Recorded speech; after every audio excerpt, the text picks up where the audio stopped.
What's good, y'all? Coach D here with the Shift Method Podcast. Hope you're all having a great day. This is going to be episode number 54 coming out on Monday, November 13th. Hope y'all are still tuning in to everything we got over here. Y'all know we got the newsletters coming out every month. If you missed November's, no worries. Remember, first Monday of every month. So we got one coming up this December. We're going to have another newsletter for y'all that gives y'all a bunch of new information about what's going on with me, with the Shift Method, maybe some discounts, maybe some cool things that are dropping. So you definitely want to make sure that you check that out. Head to my website, theshiftmethod.org, and you guys will be able to subscribe. Y'all know the deal with content and services. Not much has really changed there. So we're just going to jump right into this week's episode. I got someone actually, this is one of the first people I met when I started training at Johnny O's back in, I want to say it was July or August of 2021. He was one of the first guys who kind of made himself known, took the time to get to know me and kind of show me around the spot. And he has a really, really cool background with athletics, with being a gym owner, and just being in the game for a long time. So someone who's got a lot of knowledge, a lot of experience that is definitely worth taking note of. And that's my man, CJ. CJ, please introduce yourself to the people, sir.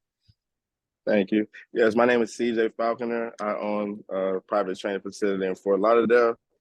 And actually, I have an online brand or a personal brand called Falconer Fitness, which is just a pillar for knowledge. I want it to be a pillar for knowledge, just give the people the information that they need to be successful, uh, more than just the workouts. The workouts are awesome as well, Yes, but sir. if they don't understand the how and the why, it's kind of hard to get them to buy in.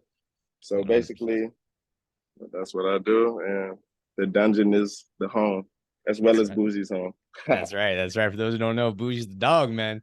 He got a cute little dog Yeah, that he got at the gym. And yeah, I'll be sure to link all his stuff because yeah, again, this is a guy who, talks to talk with, bringing knowledge and information to people, which y'all know is very important to me, but he fucking lives it, man. Like you see this guy's workouts, what he puts his clients through, what he puts his friends through, which we're going to try and get a workout here hopefully before the end of the year.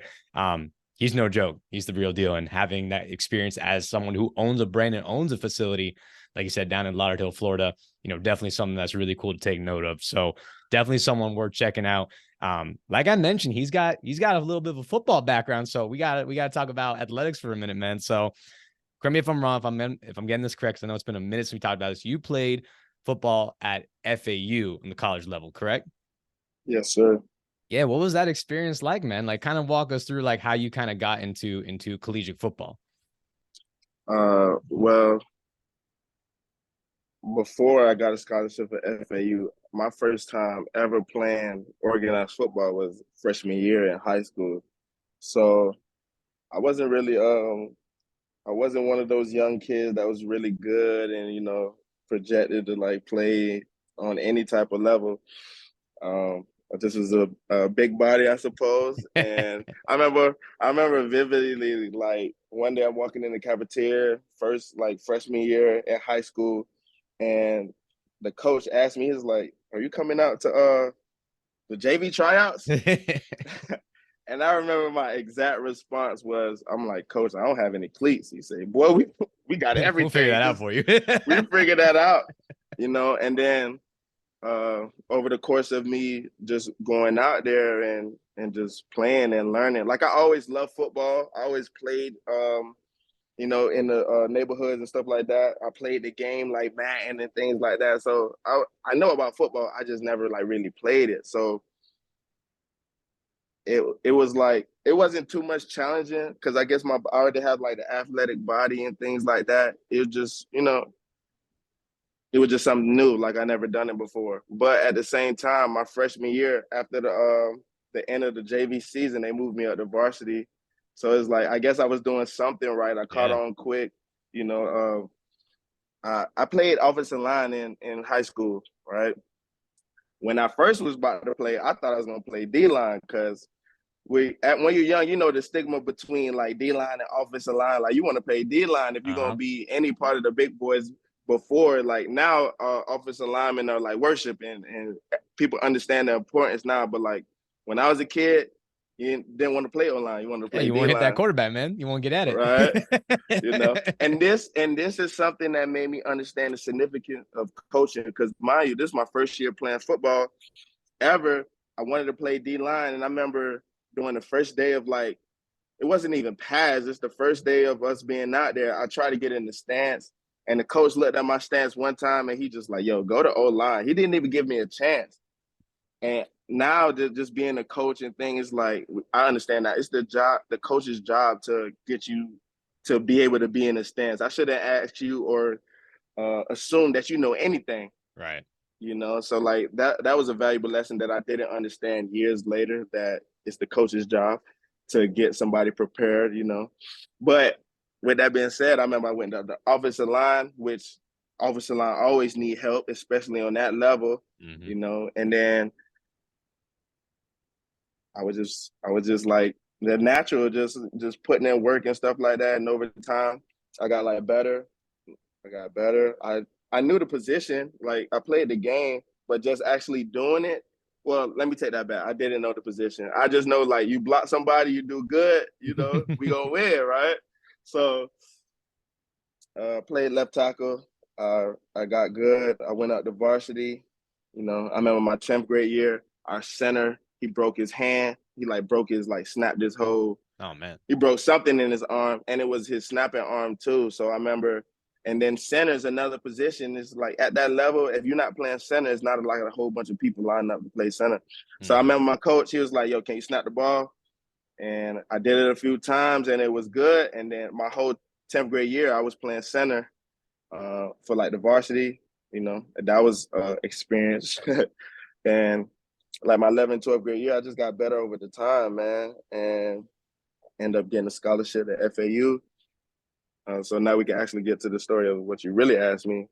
Playing at FAU was pretty cool. You know, I was playing on the Coach Snellenberger, you know, famous Coach Snelly. Yes, sir. And but my career was cut short because I had like 2 surgeries like going into it, and I just developed arthritis. So with the knowledge I have now, I guess like a premature body playing that position when you're trying to play D1 college offensive lineman, you trying to put all this weight on very quickly in a short amount of time. You trying to lift all this weights, you know. And then I just think my joints wasn't ready for all that, so I developed arthritis in both my knees. On top of that, is like I had like 2 scopes, so my body didn't really get a chance to like develop enough to able to be like hold all that weight, like strength to mass ratio. Like I'm saying these terms now because I understand, but at the time, and that's another thing how we know like how significant coaching is, because you have to develop instead of, you know, getting them there now. So that's kind of what happened with my career. Like my knees wasn't really, they wasn't happy with me. And then like I redshirted my first year. My second year, I was like doing good. I had a senior in front of me. I got hurt at that time, so I had to rehab that whole year.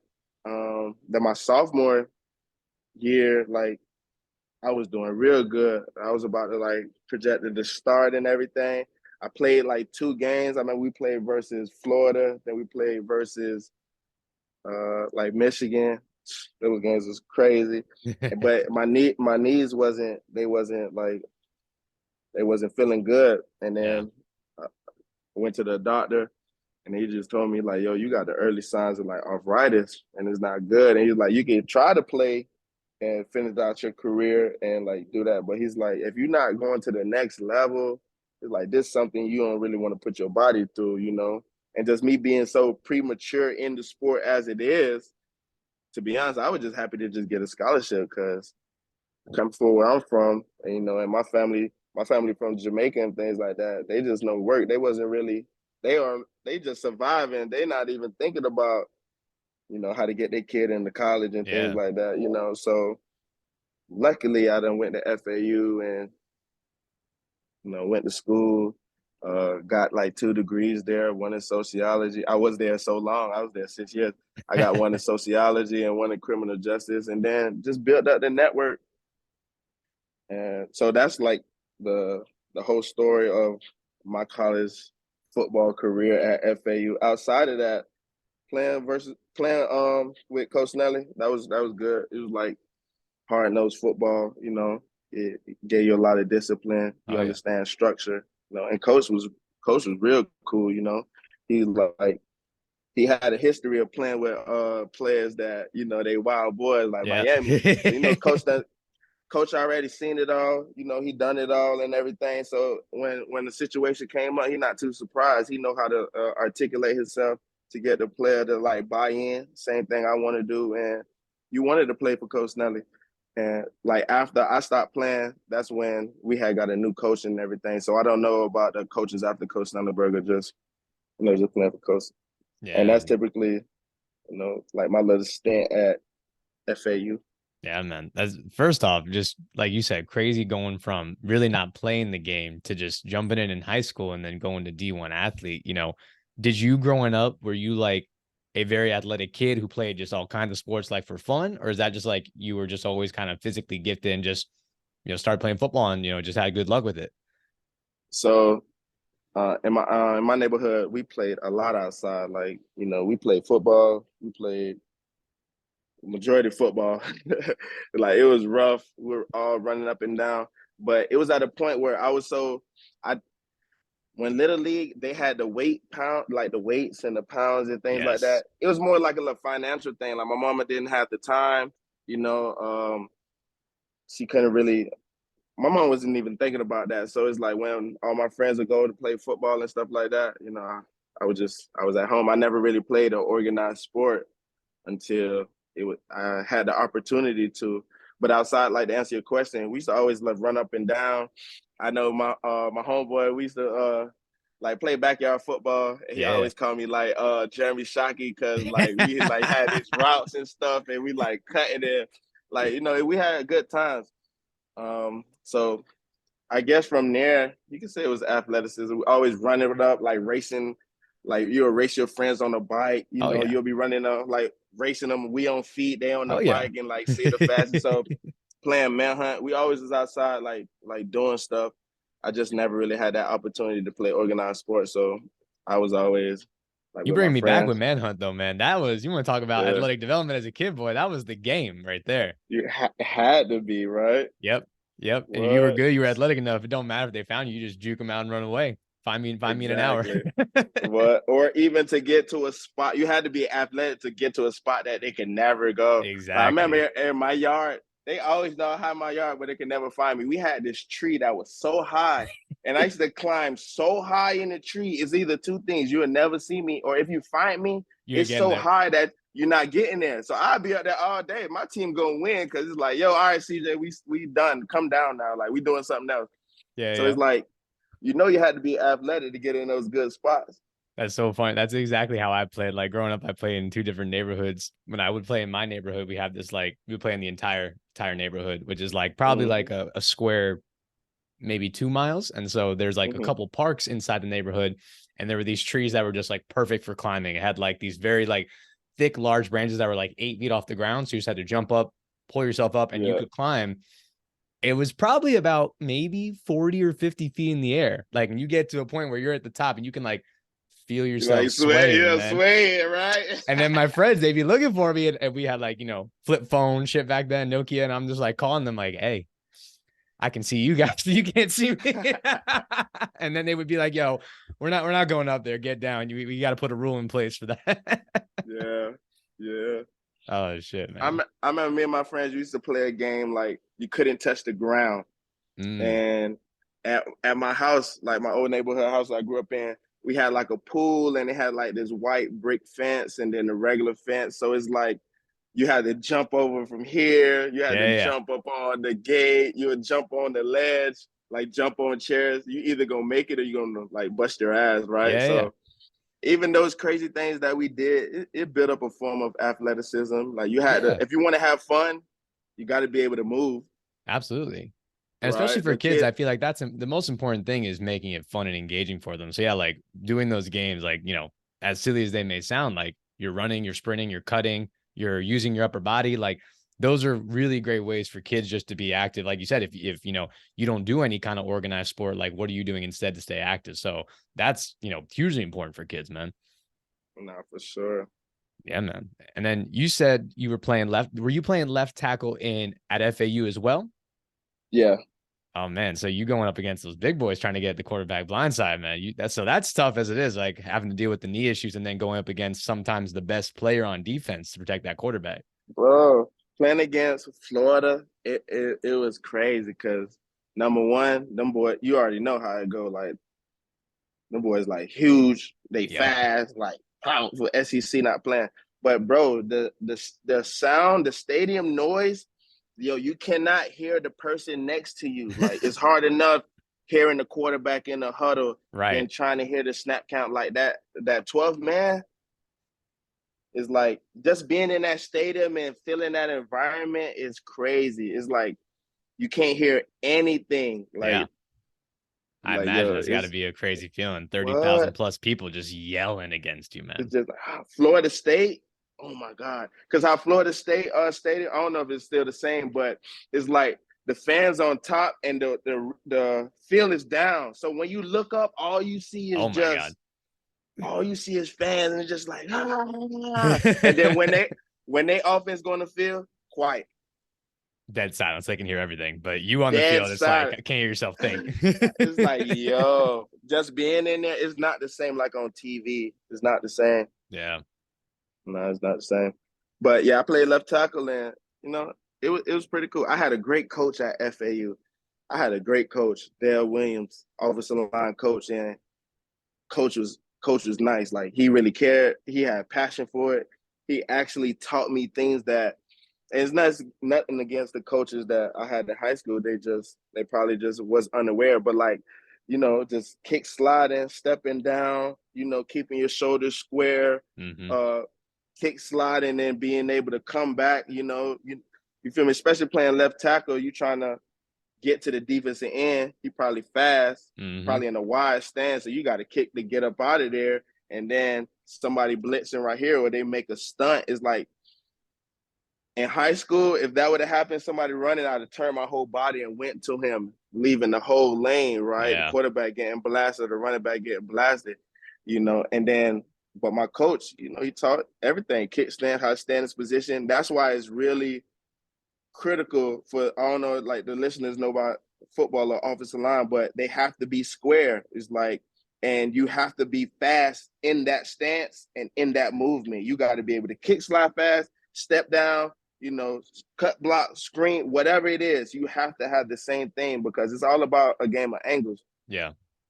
And I kind of didn't learn that until I got to college, right? So it's like based on that knowledge, you could just tell like I was just athletic in high school and just getting to the place and actually doing my job. I didn't know Yeah. any technique or anything, they teach you put your hands on his pads and drive your feet like, and that was dangerous with that. Like if I get my hands on the pads and I'm driving that feet, it's like you out of there. But it's so much more than that. Luckily that got me to school.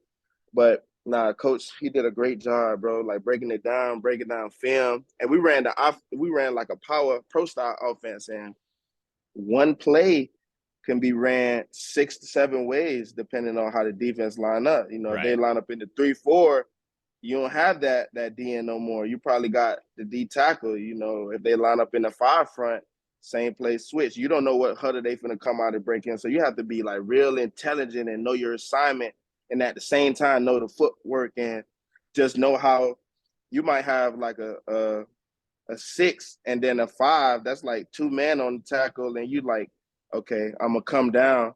He might pull out, and this man blitz. So you got to Yep. be able to.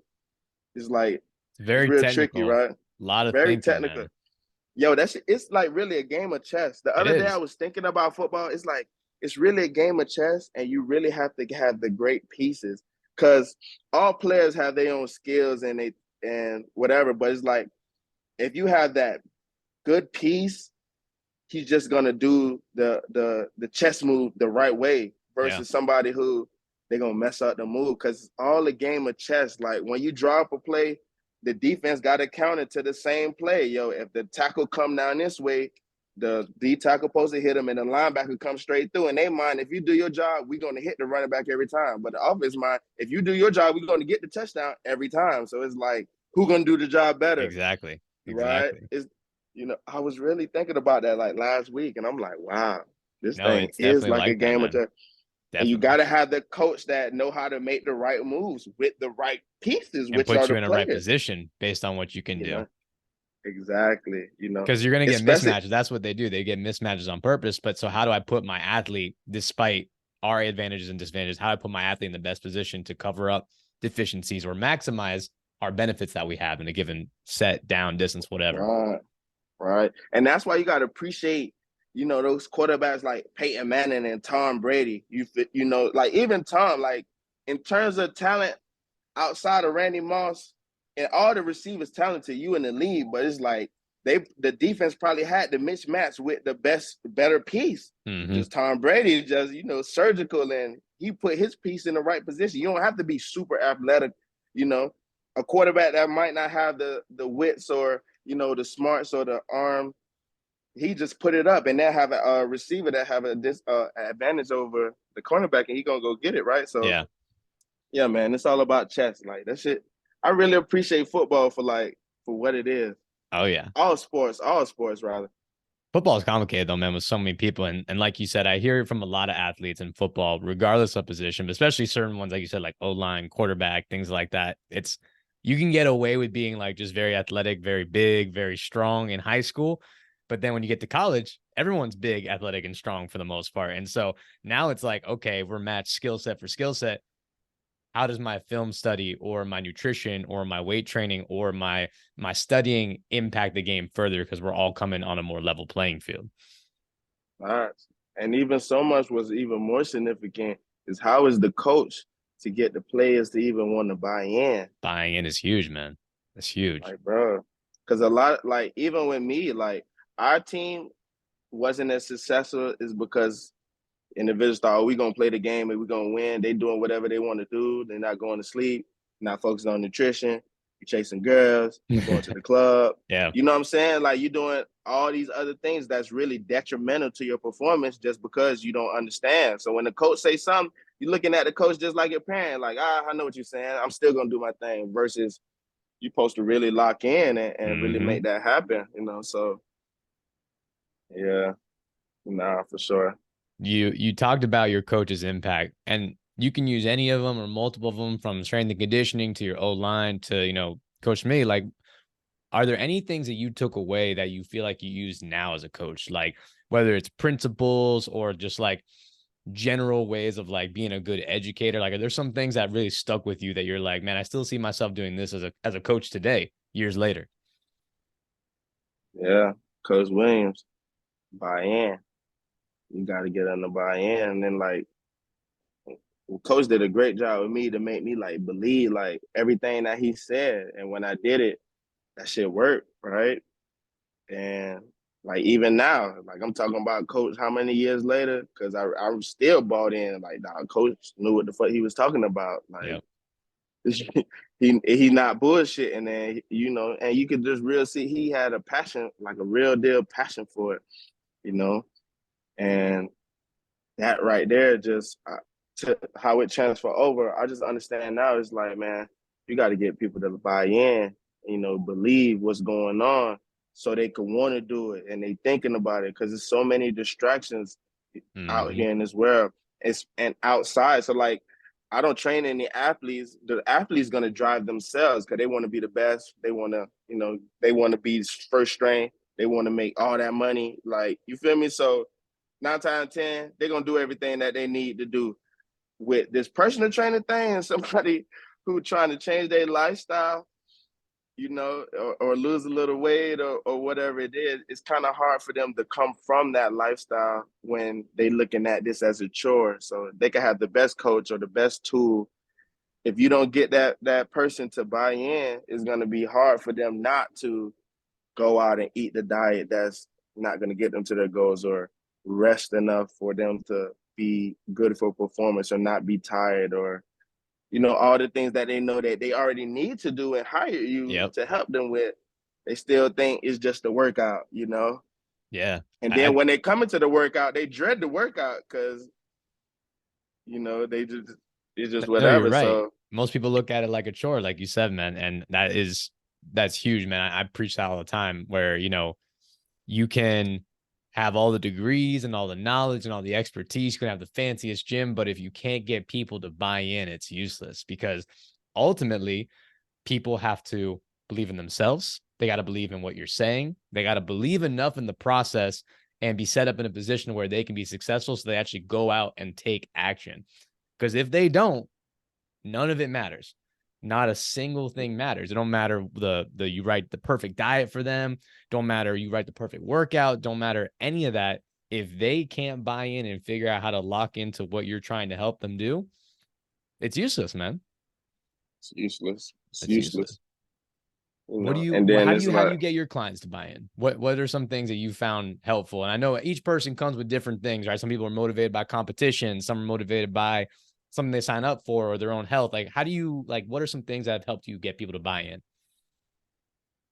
all right. So breaking down the how and the why. So for me to get the client to buy in, number one, I need to know what I'm talking about, right? So I Mm-hmm. done did, I know you see a couple of books back there, but I'm constantly studying and just trying to learn this information as much as possible. So now I can articulate it to a way that they're understanding it, Mm-hmm.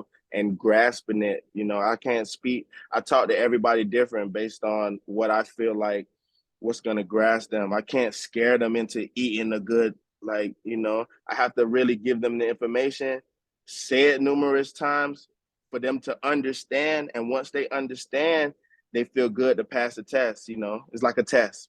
And then now, one thing I do to get the client to buy in, I say, yo, none of it's on you. At first, it's on me to give you this information.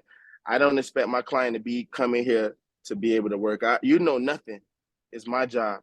I'm preparing you for this test. And then I'm breaking down each form. Like right now, people are so scared of cardio, oh my God, and they don't understand why they're doing the cardio.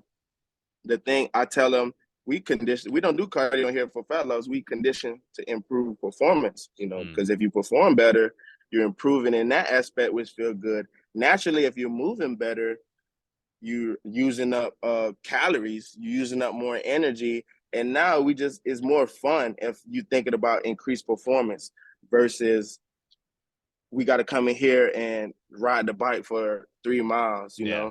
Now I'm Yeah. like, yo, how first, like, say I want a client to ride the bike for 3 miles. I give them a time. I say, okay, we're going to ride the bike for 3 miles under 12 minutes, and then whatever they at, some people do it under 12 minutes, some people past 12 minutes. Then I'm like, all right, the goal is, if you're past 12 minutes, I'm like, okay, the goal is to do 12 minutes. So now I give them a little challenge Yeah. for themselves to like beat it up. So now, even with that being said, it's either you want to pass the 12 minutes for you or you dreading the 12 minutes because, a lot of people, they're not going, if you have that negative mindset or that fixed mindset, you're not going to last. So we cancel you as a client anyway. But but the ones that they're going to buy in is like, okay, they're going to go to 12 minutes. And I don't care how long it takes them. It might take them 2 weeks. Right. The other day I had a client, I'd be like, get on the bike. He's like, bike. The other day he was in here, he see me and the other clients like working out, and he on the bike. He like, then he got it. He was like, yo, I did it. Yes. And it's like that little victory right there. So he's just doing his conditioning and improving his performance through that little challenge I gave him, which gave him a little power, right? Now when I'm like, yo, all right, we're gonna do the 3 miles in 10 minutes. Now it's another challenge. Now you either that great feeling, he gonna want to chase that again. Of course. And then what I got to get in the buy-in is I got to be a representation of everything I'm saying, So I just got off the call with a client, and everything I'm saying, she was like, I know, CJ, because you live it. She buying in just because she know I live everything. She like, I know you. Like, so while I'm asking them to push it, I go on and push it, That's So right. I go on and I'm going to do 3 miles. I'm going to challenge myself, try to do 3 miles under 3 minutes, under 2 minutes and 30 seconds. So when I get on and I'm like, oh yeah, I just did 3 miles in 7 minutes or something crazy like Right. that. Now in their mind, they like, I'm not gonna never put in their face. I'm gonna just do it so they can make that mental note. Like, damn, see, they're doing it that fast, and I'm over here doing it in 15 minutes. I'm trying to, get right.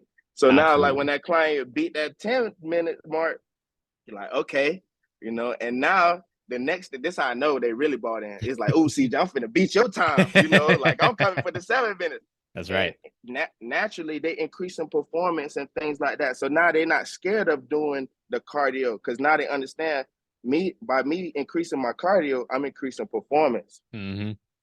And now Yeah. you're not really like, and I teach them in nutrition on the other side, but now we're doing this thing to have that energy production, quote unquote, burn the calories that everybody trying to get, and boosting morale at the same time and confidence, Yes. So I try to strategically give them things so they can like buy in and improve at the same time versus you versus the trainer. Trainer coming here, all right, the best exercise to burn fat is burpees. You're gonna do 50 burpees.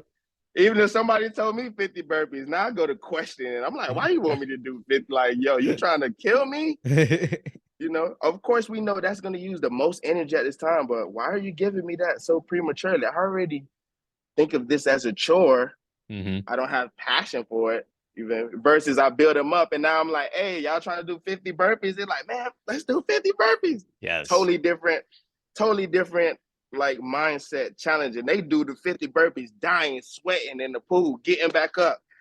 39, I got 11 more to go. I'm not leaving, versus a coach prescribing 50 burpees out the gate. Now you're looking like, now they cussing you out and giving you the side eye. Now they hating the exercise. It's like, damn, I got to do 50 burpees to get to where I want to go. I was just going to eat the pizza. Yeah. Yeah. You that's really dope, man. You found a way to like shift people's perspective. First, I really like what you said about how you call it conditioning. And so just changing people's mindset there with a simple word, right? Cardio. First thing that comes to the general population's mind is like treadmill for hours, sweating, dying. It's like, no, we're doing conditioning to perform better and feel better to fuel your workout and your body better. That right there is just like a huge shift for people. And then the other side, and I've never heard this before, this is really dope. You said, in the beginning, it's my responsibility. I found that really cool because it's like, I could imagine a lot of clients coming in and it's a big change, right? I spent a lot of money on a coach. I'm coming to a new environment. I'm around maybe people that I'm intimidated by, especially, maybe even my coach I'm intimidated by a little bit. I'm excited. He's fit. He's in shape. But for a lot of people, that's also intimidating. And so I got all these things against me. And now on top of that, I'm in charge of my health even more so. But you come in and say, hey, in the beginning, I got you. You just do what I say. I'm going to help educate you, provide what you need, provide the space, provide the form, everything. We're going to get to you eventually, but I'm going to teach you how to pass this test first. Okay. So let me deal with that. That sounds like such a relief, I would imagine, for so many people. And then, like you said, like, hey, I've given you the knowledge. We've built up some resilience over the last couple of weeks. Now it's on you to go out and figure out how to make it happen with my guidance. Right. Yeah, definitely. And that's just I'm glad you said it right there. That's just the process I understand is successful for me, for the clients who really want it. But like you said, they might be intimidated because this is an intimidating space, just health and wellness in itself, is especially when you're next to other people that's probably doing it on a higher level. Now, you're probably insecure about your performance, most let alone your body, it's like, so yeah, man, I feel like it's my responsibility. I want them to lock in, I want them to challenge themselves. And then they can only do that with the information on why. Right? I give you a story. And this is like one thing of like buy-in. I remember I had this one client, his name Courtney. Courtney working out with me, maybe like, 6 months. And just how I'm talking to you, I talk to all my clients if we have that time. That's why I don't train too many clients or do like the big classes stuff, because I feel like it's an injustice, because I need to have these conversations so they can understand why, right? So Courtney training with me, and then we at the gym. I think we at Johnny O's. We definitely was at Johnny O's. So Courtney seeing a lot of stuff going on, and he started asking me questions. He's like, yo, CJ, why they doing that? Or CJ, why this person doing that? Or why they doing that? And I'm like, okay, you catching on, right? And I remember he asked me this one question, because I love the incline walk. I'm an incline walk person, just based off my history, based on how graceful it is. Like, I got the arthritis in my knee, so I can't really train at a high level doing high impact stuff that's detrimental to my body. The incline walk is a high level exercise, super duper low impact. So like somebody with arthritis, like myself, or who may have joint pain, they can do the incline walk and build themselves up and train at a high level. Oh, you can jack your heart up real quick, get that thing up. What? Yeah. Right? Almost equal to running, if you're doing that with saving your knees at the same time. So I know that, and I know a lot of people that's first starting who have a strength to mass ratio that's on the weaker side. everybody need the incline walk. It don't matter who you is, right? So I love it. So Courtney asked me, he's like, he's seen a picture of Ronnie Coleman on the wall. He said, what if somebody came to you, CJ, and said, I want to look like that? And I tell them to get on the incline walk. He's like, how you explain to them how to incline walk to get them like that? I'm like, I'm glad you asked that question. I'll be ready, right? Like, I'm glad you asked that question. So I'm like, all right, Ronnie Coleman trained at a high level. He has to be top conditioner even to get through his workouts. He's like, if you see his sets and reps, you will be winded just doing that. And even 100%. just trying to get through a workout and not feeling like in the toilet. You know, you want to be able to complete your workout to get the adaptation to even improve. No workout is great if you can't do it. Yeah. Right. So now I'm like, the incline walk is going to condition you to train at a high level and as you progress. So I'm like, if your conditioning is good, now we can actually get through a weight training workout and train intensely enough 1000%. for you to get the gains to now you could train like Ronnie Coleman. And if you have your nutrition and all that in order and whatever, they might not get like Ronnie Coleman, you know why, but you will start building some muscle mass. And then when he just listen, he's like, you smart. And I'm like, yo, it's just is what it is. Because the client gonna come in here and they're gonna question me. And this another thing how I get my clients to buy in. I tell them, ask me any question on anything you think. If you have any, and not even a doubt, if you just want to know, I'm ready to explain the how and the why. Just like that. You know, he's like, yo, you love the incline walk so much. If somebody want to build muscle, how can the incline walk help them? Absolutely. I'm glad you asked. Let me tell you. Everybody asks me some stuff. I'm glad you asked. And with that, you know, it's like they'll be like, he's such a smart ass or whatever. Because I gave him the information and you thought you gonna stump me, and I'm gonna stump you. And now he's gonna be like, let me get on this incline walk. And now the client coming back telling me, hey, CJ, I did the incline walk for 30 minutes at this and that and that. And now they just bought in and they just wanna better themselves. So to answer the question, how to get them to buy in is I have to be prepared to explain everything so they can articulate it, grasp the information, and then just want to apply it, you know? Yes, sir. Yes, sir. I really like that too. First off, for my people listening now who are trying to get stronger or trying to get bigger muscle mass, you know, I think oftentimes they forget about the value of conditioning and cardio, man. And like you said, like, you know, if you really training hard and you got a heavy ass leg day, you got, you know, 4 sets of squats, 4 sets of lunges, 4 sets of leg extensions and like calf raises, and you're really training hard, bro, like it's going to suck. Like it's going to suck cardiovascularly. It's going to suck from just an energy standpoint. And if you are not conditioned, I find a lot of times that's the limiting factor for people is they're just not in generally good shape, even if they're strong, right? They can maybe move good weight, but they're just like between each set, you just see the performance plummeting like a rock. Like they can't keep up. Right. You know, and a lot of individuals come to the dungeon who like when they train at a commercial gym, and I tell them that my gym is way different from commercial gym because, as you said, a lot of people take it easy on themselves or they don't even try to. This is just where they're conditioning at. If you go to a commercial gym and you have that same workout, I probably have to go to the squat over there. I'm going to do my sets. The next exercise is probably going to take me 3 to 5 minutes to get to the machine or whatever. And if somebody's on the machine, now I got to wait or I have to like do something else. So that whole that transition process is probably 5, 8, 10, 12 minutes. You're like, we skipping that. We getting the express pass on that one. You know? Exactly. So a lot of people be in the gym, they've like, I've been in the gym 2 hours. And it's like, you didn't really do nothing because the amount of time that you was not exercising is probably 75 minutes or 60 minutes. Half your workout, the 2-hour workout, you sitting down or you doing something else. You know, God behold, if they on their phone, it's even worse. Taking 5-minute rest periods between calf raises, man. And that's probably somebody who's so dedicated, they don't understand where their conditioning lacks. Yes. Right. So they come here.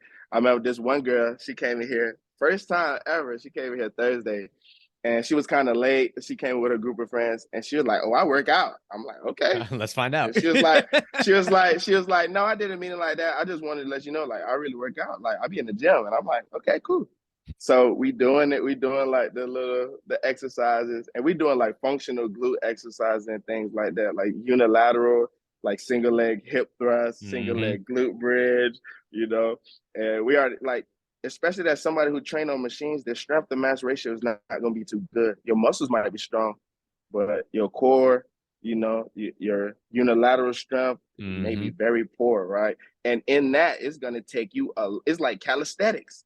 You're going to be winded. You do 5 single leg glute bridges. You like, yo, why am I so tired? You all those muscles that it take you to pick your butt up off Yeah. and stabilize you is working overdrive now because they've been so offline for so much. Even in that, I'm telling them, no, this is conditioning. Like this right here is conditioning.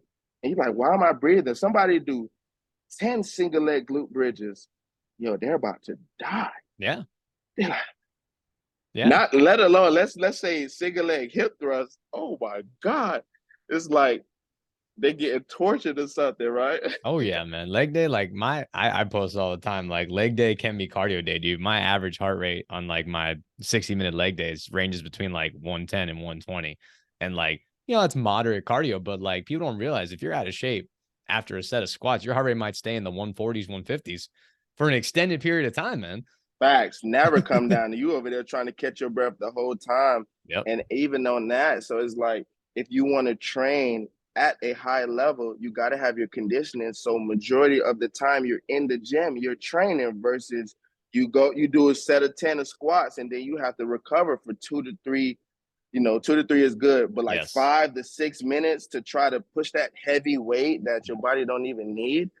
So it's like, and to sustain that effort, like you talked about, where like, okay, I take 5 minutes, but am I actually back to like a good amount of energy after those 5 minutes, or am I still having performance go down drastically, constantly, or can I take shorter rest periods and still produce similar output every single set?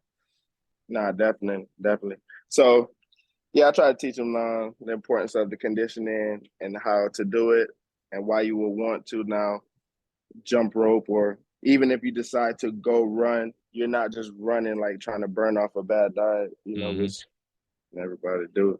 Well, we know what's going on in the real world. When everybody come in here, or anybody who does come in a dungeon, that's the first things first. I'm like, yo, I'm teaching you why we doing this. This the reason how it's going to transfer over to what you say you wanted your goals to be. And if you just be consistent, we'll be in the right direction. Yes, sir. Now, how did you actually, so after college, right, you get your degrees, you finish your football career. How did you like actually transition into becoming a coach? Like, what's that story look like? Okay, so the dungeon was in a different position in the front of the building from where it is now. And it was a guy I played football with at FAU. When I was a freshman, he was a senior. Him and his older brother actually started the gym. Luckily, the gym was kind of right down the street from my house.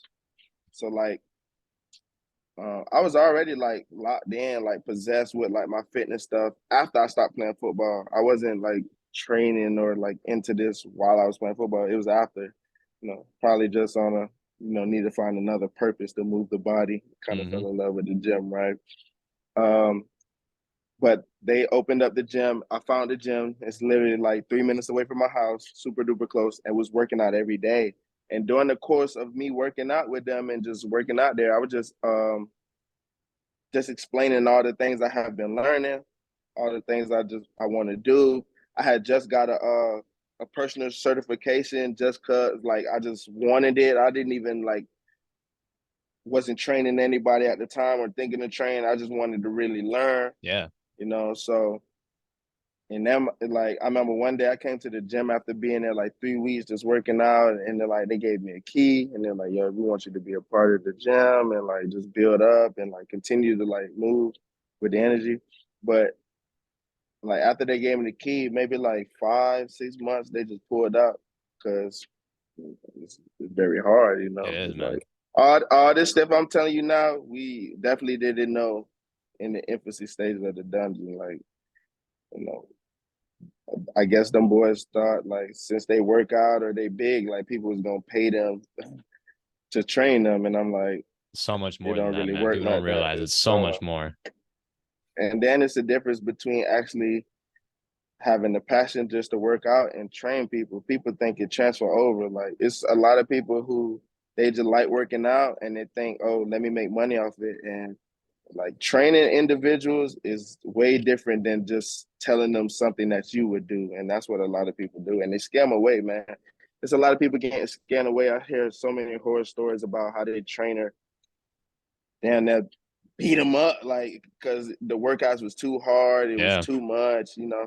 It sounds like a lot. What I see a lot of people do is they put themselves upon the client, which is an injustice, you know. It'll be a shame for me to try to tell the client to do what, like, CJ, how you got like that? Okay, this is what I do. Yeah. That's I for get me, up. not for you, man. People don't That's for understand me. that. And then what I this is my passion. It to the general public, it might seem extreme, but it's like, yo, this is what I do. I'm getting up at 4 because I want to. I'm drinking water. I'm hydrating. I'm stretching. I'm doing breathing exercises. Then I'm going to the gym at 5. Mm-hmm. Then I'm coming home and I'm eating this and I'm resting. And then I'm probably going to work out again because I like to do it. You know, I like to challenge myself, or I found some new information. So let me go try that. And it's just making my body improve. And then by the time 5:30 comes, I'm ready to shut it down. Trying to go lay down before like 7:30, 8 o'clock. I don't want to be sleep, resting. And then people mind, they're like, what? That's their time to either watch TV or go out. Like I had one girl, she wanted to train me so bad. And I'm like, yo, what time do you go to bed? And she was like, I go to bed like 1, 2. I'm like, yo, why you going to bed late? Because she was like, she put her kids go to sleep around like 8:30. So in her mind, she like, yo, from 8:30 till about 1 o'clock is my time. This is the only Mm. time I have to myself. And I'm just like, damn. And before, as a young coach, I'd have probably scolded her like, yo, you need to go to bed. But now I understand. So now it's my job to give her information for her instead of having that 2.5 hour to herself to do whatever she want to do. Now she understands, yo, I need these 2 hours to rest so I can be good and Yeah. be healthy. Like, and then I'm telling them if they're not well, you can't be fit. So before anybody can even come here, and I know she could never give 100% here because she's tired. Mm-hmm. Her cortisol level is going crazy. Her nervous system is going crazy. She's so in fight or flight mode right now. Sympathetic is like me giving her the hard workout is so much detrimental, you know. And that's kind of hard for all these other trainers who are aware because people who never get in the results. And it's like, yo, you're actually putting more fuel on the fire. And you can be doing your job, which they pay for. But if you don't understand this information, you would never be able. So now it's my job to educate her so she'll want to go to bed early, you know.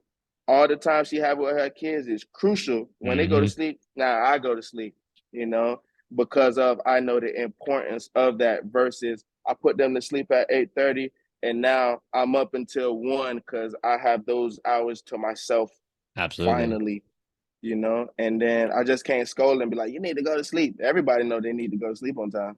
That's right. Everybody knows they need to exercise and eat better, but it doesn't make it that easy, And man. it don't make it that easy. And now it's just like they feel like they missing out. It's like, well, this is the only time I had to myself. Versus, okay, this is what happened, blah, blah, blah, you know, you rest, cortisol level low, your body can actually repair. You need REM sleep to do burn fat, Mm-hmm. build up, repair. And now the things you do in the gym is most beneficial to you versus detrimental.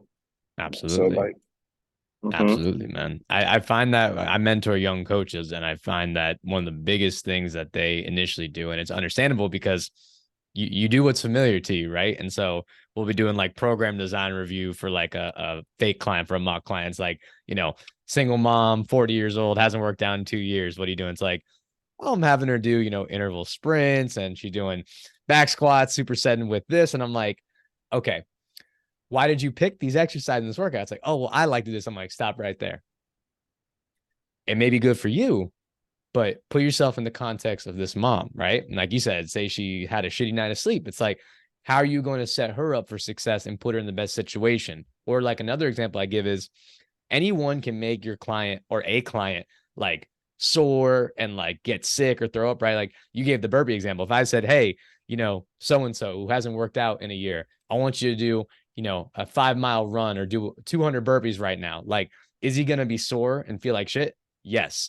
Does that make me a good coach or mean that he had a good workout? Absolutely not. Right. So A good coach knows how to take your person for the day, know like their life and their experience and what they need to be successful in that given point in time. Not just throw shit and hope it sticks because it's like, it's what I know. And I know it's going to kill them right now. Like that doesn't really jive very well, unfortunately. Not at all, man.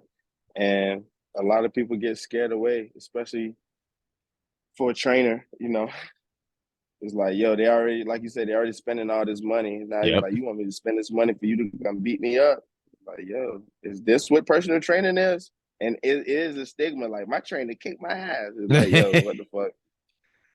Yeah, It's like you just already crazy and you like that type of shit. Don't put it on everybody else because they're gonna hear exactly. that. Yeah. Your For some trainer people, did they like what? that. That's cool. That's cool. But for some That's people, they cool. don't really like that or want that. You got to know you got to know your audience, Gotta know. And then it's, unfortunately, it's like it's the trainer's job to make these people understand what's going on. Like, yo, Mm-hmm. I have some clients that they dogs like filthy, like they want to do everything, they want to challenge, they want to lift the most weight, and 9 times out of 10, that's the people that's been with me a little while, and then if we show these workouts, it's like a gift and a curse because if we show these workouts, it's impressive, but somebody's like, oh my God, it's like I could never train with him, he gonna kill me. That's why I'm like into giving the information now because I'm like, yo, this is not your fitness level, you don't have to worry about that. But it's like I have this one client, her name Catherine. She got a nice physique. She been training for 4 years, training with me for 3 years, doing her own thing for like 1 year, But she still train me, but she know what to do. She don't Yeah. even Yeah. need me. She just coming over here for like extra stuff or learning. Mm-hmm. Like we just found out I just found out she never told me she got scoliosis on her back and she trying to lift heavy. And I'm like, okay, we can't lift heavy. And now I'm telling her why she can't lift heavy prematurely, and I could see that she was getting sad. But now it's my job to tell her, like, you can't load up your spine prematurely. Like, you have to build up your pelvic floor and all these other things you want. So now, if you do load your body with that heavy weight, now it's your legs moving it, you bracing your core, and it's not crushing you. And she was telling me she with her friends doing heavy box squats. I'm like, that's the last thing you want to do. And instead of me telling her she can't, I'm just telling her, yo, you're compressing your spine. Somebody with that type of situation don't want to compress their spine even more than it is, right? But even not to get away, this individual, that's how hard she want to go, and her body's just a representation of that. And I have other clients that inquire because they want to look like that physique, Yeah. and they see how we train. It's like, dang, I want to look like that, but damn, do I have to do that? You're not there yet. Yeah. We could build you up, but if you want your body to look like that eventually, and that's 4 years down the line, and it's like, if somebody here 4 years, instantly they're kind of turned off. And now you have to understand the process of why it would take so long. So it's like, yo, I got to teach these people all of this stuff, right? And at first, it's just, I used to be, I guess, bummed because we do have this job to make money and stuff like that. But like, I respect it so much, I turn a lot of people away because what I'm telling you and what we're talking about is not really attractive to somebody who think, "Ooh, I want to change my body in 3 months." Mm. Let alone if they say, "I want to lose 15 pounds in 30 days." Now I'm like, I got to break it down on why that's you can't really do that, and it's Well, that's like, good. People will respect you more, and it's good integrity, man. Because yeah, if you can, nah, like you said, you can use car salesman your way to it and maybe finagle it, but that catches up with those coaches eventually, man. facts, Mm-hmm. facts. But so now I just appreciate it because now I have another story. Like yesterday, this girl, she finally came to the gym. She was supposed to come to the class, and she was mad late. Oh, the reason why I couldn't do the podcast yesterday, right? Now I know who to blame. Right. But mind you, she drove like 40 minutes to come to the gym, and she always wanted to come to my gym. I guess it probably a reason of variables that she couldn't make it. Maybe she was Mm-hmm. scared, maybe the distance, maybe she was motivated and lost motivation. But today she came, and then she caught me, and I could have either been on this side, like, yo, you didn't make it to the class, you're not serious, all right, whatever, Mm-hmm. go home. 40 minutes, even if she really wanted to train with me, she probably would never make it here again. And it was just one simple little class that she was like, oh, I'm finna make the class. I done worked her out. it wasn't even that long, maybe 30 minutes, 45 minutes. The whole time I'm just explaining like what we do here, blah, blah, blah. By the end of the thing, she's like, yo, I want to sign up for the month. And I'm like, to be honest, I didn't really do this to try to make you sign up for anything. She's like, no, CJ, I already picked you as a trainer. I already knew. It was just like this was the stamp on it. Just me just giving that time, breaking it down. Because in her mind, oh, Absolutely, I man. forgot the story. I forgot the reason why I brought up the story. She was like, "You're a boutique trainer," and I started laughing. And I'm like, "What does that mean?" And for like 15 minutes, I'm like, "No." She said, "A bougie trainer, bougie." For 15 minutes, I'm like, "What does that mean?" And she wouldn't tell me. And I'm like, "Can you please tell me what it means?" She was like, "Yo, CJ, like your prices are, is a bit high." Obviously, she's comparing it to whatever else, it's Of like so course. low, LA or and whatever, and LA or whatever it is. And she like, she's like, I love your work. And I'm not, she's like, I know you're worth everything, but she was like, that's not really my budget. And I'm like, I understand, I it's respect that. perfectly fine. I respect that, even by you telling me these things, I respect that in itself versus just coming out and saying I'm too expensive, Yeah. it's just, it's so different. So now by me just giving her the information, she understands, or the value was created in her mind. She already knew the service was good in her mind. She just thought I couldn't afford this, right? Mm-hmm. But during the course of whatever value I built up, it's like I need this, right? Yes. So now it's like this is an investment to me versus maybe an expense. Yes. Yes. You know, Same thing, man. You're shifting that perspective. I always tell people good coaching sells itself, man. Like right. monetary aside, like people know like there's certain hard cutoffs, right? People know like, hey, if a session costs $200 an hour, that's way out of my budget. So if it's at least near here, I can do it.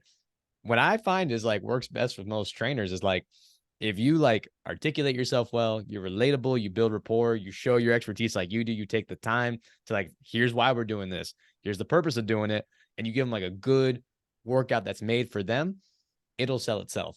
You don't have to be a used car salesman and say like, you know, hound them 24/7, all that. And like they'll be like, hey, I'm ready to buy. Where do I sign the dotted line now? So that is like a huge testament to like you and what you do. Cause it's like, yeah, she drove because she wanted to see you. She already kind of had it in mind. And then it just confirmed the class she did with you. Like, yeah, this is exactly where I wanted to be. Nah, for sure. So that buy-in process is most important. And I hope you have a lot of upcoming trainers that watch this podcast, because that's the most important thing. They think just because it's a lot of people that need to be in shape, Yep. it's a lot of them, that don't mean they're gonna give you the money. And then for you to understand, a lot of people just think, "Ooh, I could charge this amount of price," because they see the next person charge it, and then when individuals not trying to pay that, they feeling depressed. And it's like, Mm-hmm. yo, why should somebody pay you all that money? What can you really, just because? I remember one time this young trainer, I was asking her price, and she told me a number, and I'm like, why are you charging that? She was like, because it's my time. And I'm like, yo, I understand you giving up your time, but why? Like, what experience you have? I would say it's gotta be How can comparable, man. It's gotta make some sense at least. it gotta make sense? It's like, yo, and I'm breaking down to this at a time when I was charging people. Well, luckily I had the luxury of my gym. I'm charging people $100 a month, unlimited, and I'm thankful for those people that come and come as much to make those transformations, because that's the time where I had to learn. I put in a lot of hours. Sometimes it'll add up to be like $3 a session or whatever it is. Like it in somebody's eyes, it didn't make sense. But what made sense is I gained so much experience, so much hands-on, so much Yes. trial and error. Even I'm at a price where I can mess up. Once you charging all this money, you cannot mess up. Mm-hmm. And that's what people don't understand. It's like you better give yourself room. So if you don't know, or if you don't know how to articulate or get these clients to buy in, they still feel comfortable that they're gonna keep coming back. Because if I'm giving you my hard-earned money and I'm not feeling real good, you're just gonna get a one-time client. And I see a lot of trainers, they got to get 100 people every time versus they just Especially get when you're five new, or because you're 10. gonna mess up and you're gonna have some rollover. Like that's just part of the game is gonna happen. So like you said, it's having that low barrier definitely makes it a lot easier of a sell, I guess I'll say. No, for sure. Because when, especially like the people are into comparing, that market. Okay, all right, I'm gonna go to this trainer because he's cheaper, or Mm-hmm. okay, this is a better deal. I done took myself out of the deal. If you were looking for a deal, the dungeon is not for you. But if Mm-hmm. you're looking for that transformation, the results, And you're at the right and you ready place. to invest, you at the right place. Before I had to work with the deal. Okay, this person charging 200 a month, I got to do 175. This person charging 175 a month, I got to do 150. Yep. Damn, who gonna win? The person that's charging $75, and then at the day that trainer, he's working himself to death. Mm-hmm. And then he gonna attract the type of clients that's not gonna really take it seriously. You Yeah. know. Yeah. Mm-hmm. Very important wisdom, man, for all our young coaches listening. CJ, I really do appreciate your time, brother. I know full working man, gym owner. So thank you so much. And I'm gonna hit you up after this. We're gonna get that workout in. I'm gonna come back down to Now for Lauderhill. sure. I'm gonna get a good workout Now in for the sure. dungeon. But let the people know where they can find you. Anything you want to plug, please let the listeners know. Okay, so the dungeon is located in Lauderhill. Um, The at name is the dungeon on Instagram, the dungeon 3 underscores. Or if you want to see the content that I have on Instagram, my personal brand is Falconer Fitness, Falcon, the word Falcon, Fitness, and pretty much the how and the why. If you're a viewer that wants to get into personal training, do your research on understanding if the trainer is giving you information. Just don't get a trainer just because you like how they look. And that's a big problem. If you're a trainer, please do your research so you can articulate and get the clients to buy in. Mm-hmm. And that's pretty much what I really want to tell the people, buy in. Absolutely, sir. Absolutely. I'll be sure to plug all that for our people down below. Again, definitely check it out because CJ, like you can tell, he talks the talk. He's very knowledgeable. But my man walks the walk. My man Jack, he's swole. He always put in that work. So you definitely got to check out his stuff. Really, really cool. Y'all know where to find me. Instagram, TikTok, YouTube shorts at _shift_method. We got weekly Spotify/podcast style episodes and weekly YouTube style content for y'all to check that out. And as always, y'all can head to theshiftmethod.org, get some merch, check out the services, come train with me in person at Johnny O's gym, or I can work with you virtually as well. CJ, appreciate you again, brother. You have a good rest of your day. All right. Thank you, boss man. Yes, Have a nice sir. day. Later, everyone.